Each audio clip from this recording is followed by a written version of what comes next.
రావణ్ను జైలులో పెట్టడాన్ని బహుజన ఐక్యవేదిక తీవ్రంగా ఖండించింది. నెల్లూరు జిల్లా కోటలో జరిగిన దళిత క్రిస్టియన్ల ఆత్మీయ సమావేశం సందర్భంగా బహుజన నేతలు పలు వ్యాఖ్యలు చేశారు. ఏపీలో దళిత క్రిస్టియన్లను టార్గెట్ చేసి దాడులు చేస్తున్నారని, ఏలూరు సభలో ప్రభుత్వాన్ని ప్రశ్నించినందుకు రావణ్ను అక్రమంగా జైల్లో పెట్టారని మండిపడ్డారు.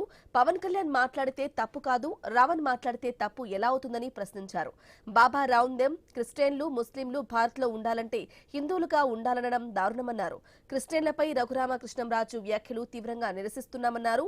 రాజ్యాంగబద్ధంగా క్రిస్టియన్లు భారతదేశంలో జీవిస్తున్నారని, క్రిస్టియన్ ఓట్లు లేకుండా ఏ పార్టీ మనుగడ సాధించలేరని తెలిపారు. రావణ్ను విడుదల చేసేంత వరకు న్యాయ పోరాటం కొనసాగిస్తామని స్పష్టం చేశారు.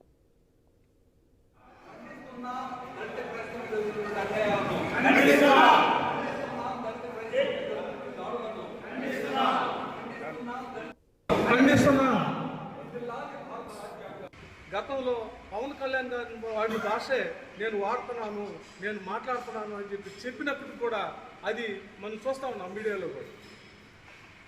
అతను ఏదైతే మాట్లాడాడో అదే ఇతను మాట్లాడినాడు. మరి అతను మాట్లాడితే తప్పు లేదు, ఈయన మాట్లాడితే తప్పు అని చెప్పేసి మేము తీవ్రంగా ప్రశ్నిస్తూ ఉన్నాం.